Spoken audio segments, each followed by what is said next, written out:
Good morning, good morning, good morning. It is now 11:09 a.m. in the morning on Sunday morning in Rockford, Illinois. Welcome to Higher Ground Radio, HG Soap Talk. I'm the host, Irvin Wainwright, also the founder and director of Higher Ground Radio and Higher Ground Mental Wholeness Center in Rockford. We just created our online support. So if you are, or if you know of someone who may or is in need of any help, please give us a call at 779-513-1847, and we'll be there for you. We'll set up a meeting and help you get through whatever it is that you may be going through. Also, as soon as the coronavirus ends, we want to get our men's support group up and going again. We had to shut things down because of the coronavirus that's going on, which was a sad thing for us, But at any rate, though, so what we want to do is we're going to kick the show off today. We just wanted to share a few things with you. We started off this morning with a lot of technical difficulties, but we've overcome most of those things, and so we're going to get started here in just a bit. Last time we talked a little bit about alcoholism. We talked a little bit about some of the symptoms and signs. This time we're going to talk a little bit about narcissism. Narcissism is a disorder where an individual has a overly ideology, and I guess you could say it's a personality disorder. It's one of several types of personality disorders. It's a mental condition in which a person or people have an inflated sense of their own importance, a deep need for excessive attention and admiration. And it's marked by troubled relationships and a lack of empathy for others. And behind the mask, most of the time with most narcissistic people, there is an issue of low self-esteem. So it is a personality disorder. It is called narcissistic personality disorder, and it's a disorder in which people are deeply affected. It's a disorder where people tend to do what is known as gaslighting. Gaslighting is a technique where where an individual makes another person question their own reality. Makes an individual wonder if what they're thinking or feeling is really real. A lot of times, in the narcissistic point of view or narcissistic view, they'll turn things around on you. They'll make it seem like you're the one that's wrong when they were actually the ones who are in the wrong. It's called gaslighting. And there's some very, very telltale signs, I guess you could say, that will let you know if you're in a narcissistic relationship. Some of the pathologies of narcissist personality disorder, or NPD, it's not expressed the same way in every individual, but there are typical patterns that are very common.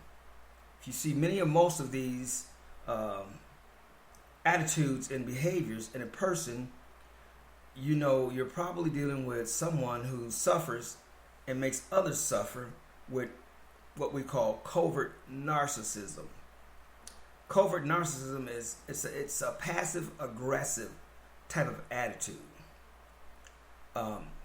people that are covert narcissists, they criticize and judge from the sidelines. They have a very condescending or superior attitude towards people. But they're threatened by honesty and directness. So they swing between idealizing and devaluing themselves and others. There's another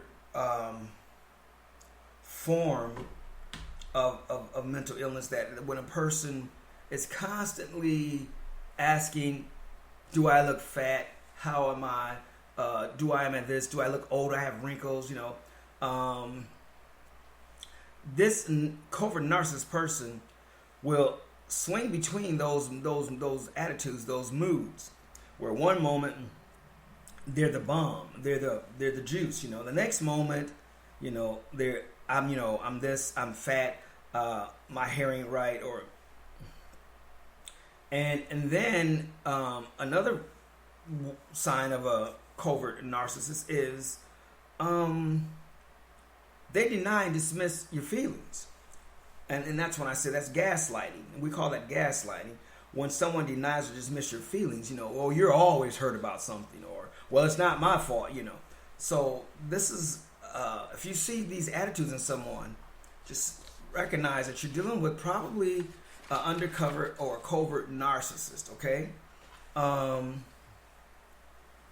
They cultivate a public image sharply different from who they really are or in their private behavior. You've seen people that have on Facebook, they're this great, glorious person, everybody thinks that they're this individual, but when you really know that person, then you wonder to yourself, how in the world can you give others advice when you're so fucked up, when you're so messed up, They tend to identify themselves always as the victim. I'm the victim in this situation. You did this to me. You do this to us. It's your fault, So they always look at themselves as being the victim. They can be very cynical and extremely sarcastic at times. And they also, along with the cynicism and sarcasm, they make unreasonable demands. They make very unreasonable demands sometimes. Then they'll turn your problems into their dramas, or they'll go and size you up to work on you, to get you. They'll recognize everything in you that's wrong, and so then you become a project. You become an assignment, so to speak, for them. So this is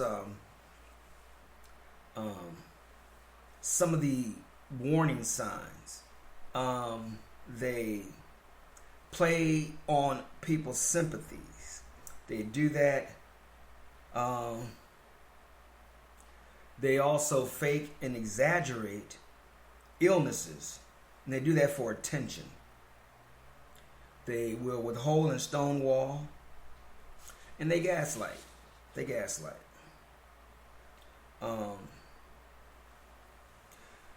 People who are narcissistic or have what we call NPD, narcissistic personality disorder, they may not think that anything could be wrong. So they may be unlikely to seek treatment.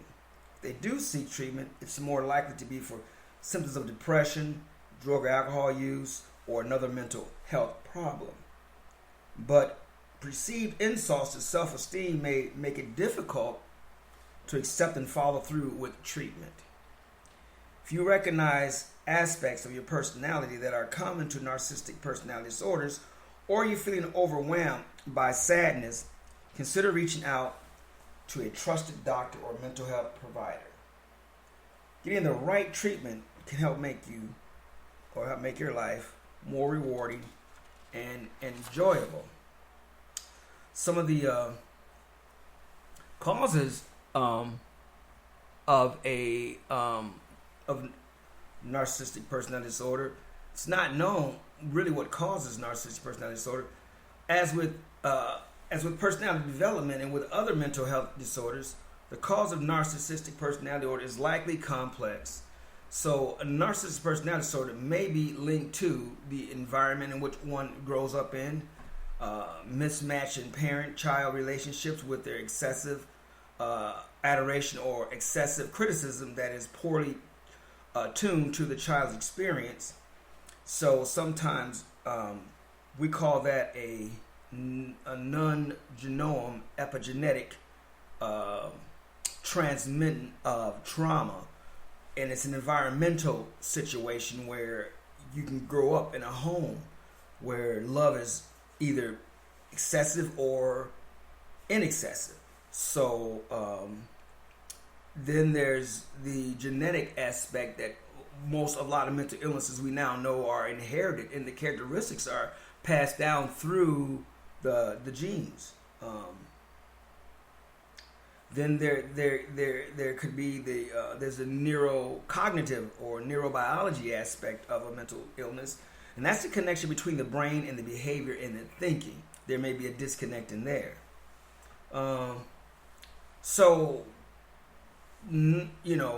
Another thing is narcissistic personality disorder. It affects more men than it does women, and often begin in their teens or early adulthood. So we keep in mind, although that some children may show traits of narcissism, this may simply be typical of their age and doesn't mean they'll go on to develop narcissistic personality disorder. Although the cause of narcissistic personality disorder isn't known, some researchers think that a biologically vulnerable children, parenting styles that are overprotective or neglectful may have an impact. Genetics and neurobiology also may play a role in development of narcissistic personality disorders. There's complications that they also will go through too. And I'm just going to give you a few complications that's related to a narcissistic personality disorder. And other conditions can occur along with it and can include relationship difficulties, problems at work or school, depression and anxiety, physical health problems, drug, alcohol misuse, suicidal thoughts and behaviors. So those are some of the complications that can develop with that narcissistic personality.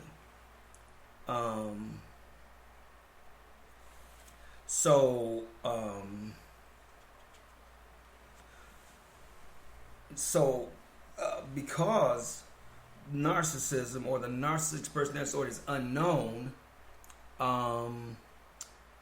there's no known way to prevent the condition. However, it can help us to get treatment as soon as possible for childhood mental health problems.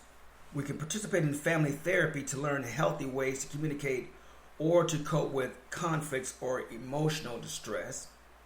Attend parent classes and seek guidance from therapists and social workers if needed.